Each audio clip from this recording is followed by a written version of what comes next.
Hi and welcome to our second troubleshooting video.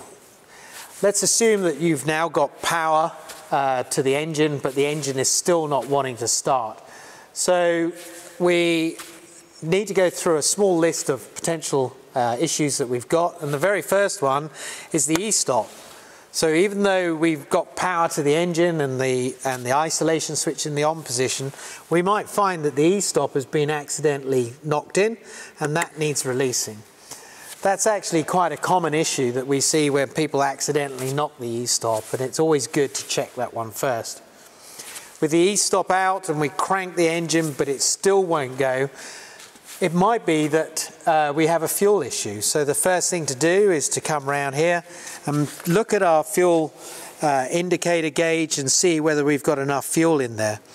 Whilst we're also in there, it makes sense for us to check our fuel changeover valve here that makes the decision on whether we take the fuel from our internal tank or the fuel from an external larger tank, and we need to make sure that this valve is in the correct position to get fuel to the engine and let it burn.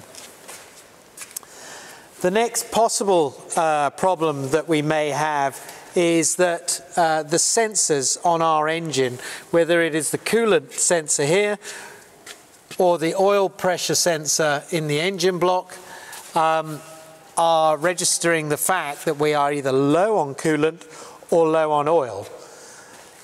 If either of those sensors have activated and sending a signal back to our control panel, the control panel will not be able to start the engine.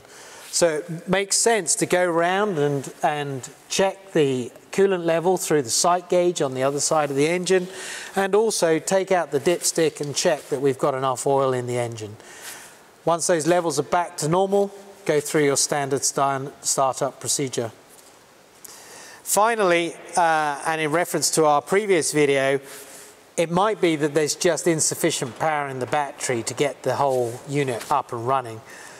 The solution to that is remove the battery, charge it up, bring it back, or identify a replacement battery, and then go through the startup procedure once again, and hopefully we'll get your pump set away. Thanks very much for listening.